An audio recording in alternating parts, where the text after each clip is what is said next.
Good day, brothers and sisters. It is a beautiful Saturday morning here in Nairobi, Kenya. The birds are chirping away and it's a quiet morning. I'd like us to consider the first Saturday, the first Easter Saturday. After the burial of a loved one, it is most likely the most difficult day for the bereaved.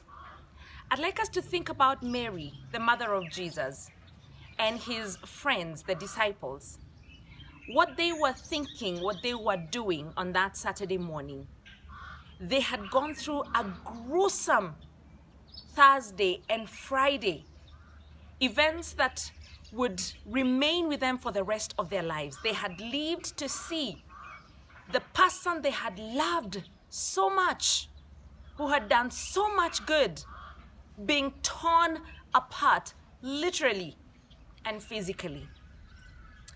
The numbing pain of loss, being there as he went through the torturous beatings from the Romans, experiencing utter rejection from everyone who experienced his good.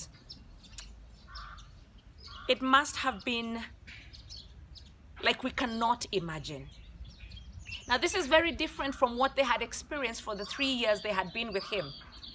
They had never needed to worry for anything. If they were out and there was no food, don't worry. Jesus will multiply the 5 loaves and the 2 fish and he will feed the multitude.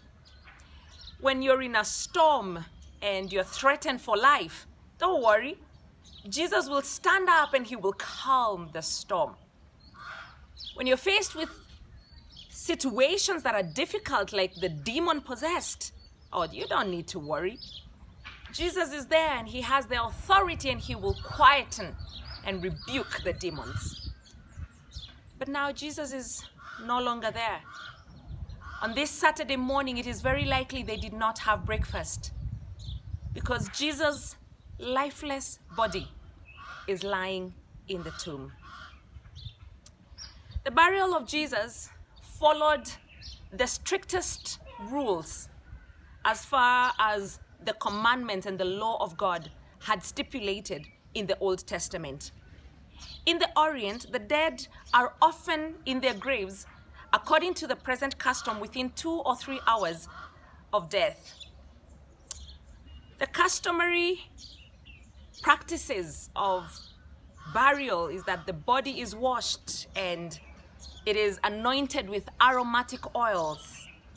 They swathe the hands and the feet in the grave. They cover the face and bind it with a napkin or a handkerchief. And all these things, we are told, were done for the body of Jesus Christ. This, if for nothing else, is another proof that Jesus indeed died. Because the Bible tells us that they did these things for Jesus' body.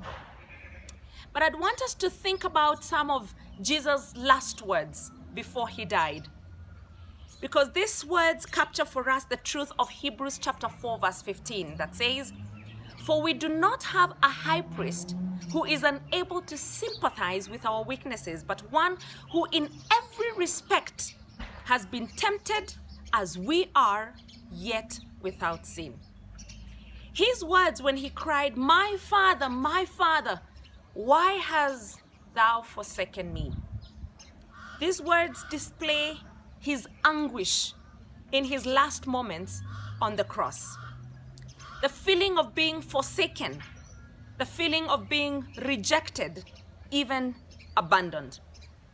Now, of course, for most of us, when we think about the passion of the Christ, we are most of the time focused on his physical pain and what he went through with all the wounds that he had to go through from the piercings and the beatings.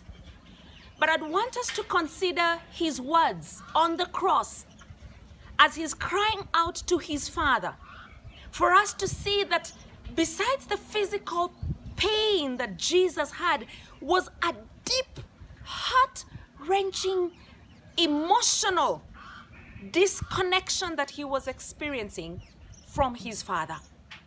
He was feeling abandoned by this one with whom he had known eternal love.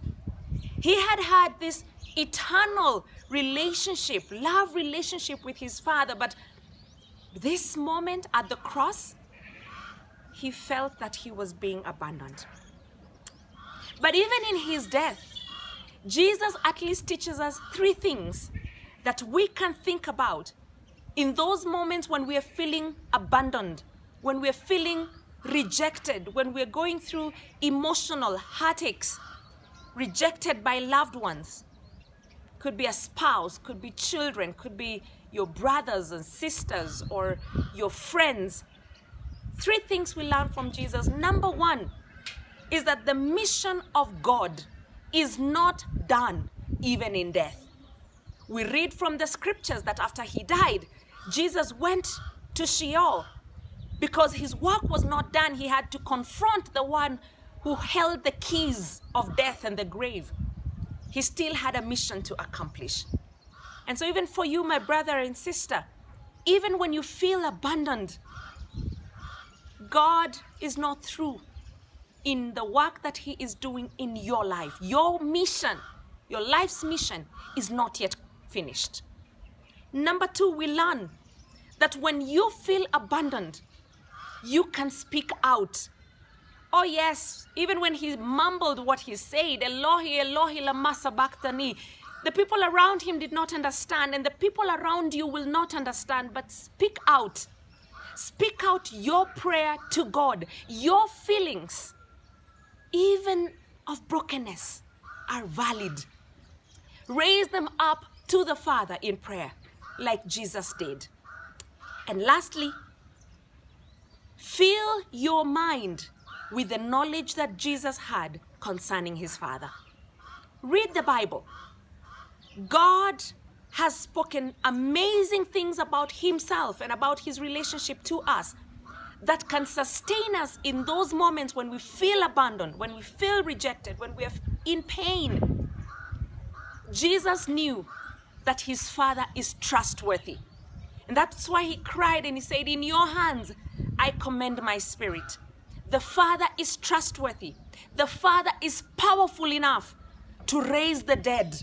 Yes, the Father is able to raise dead people, dead situations, dead relationships, dead marriages, dead businesses. Right now in the world, there's a lot of deadness in our businesses, in our enterprises.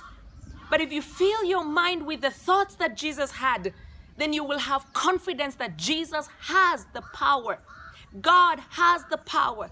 The Father has the power to speak life to dead situations. You don't have to commit suicide. In fact, do not commit suicide. Do not abort that pregnancy. Do not give up. Do not take that path of that drug. Do not give up. God is able to raise the dead. And yes, Saturday was a quiet, lonely, gruesome, torturous day. But Sunday is coming. And Sunday is coming with good news. You will make it, my brother. You will make it, my sister. Because our Father is able to raise the dead. God bless you.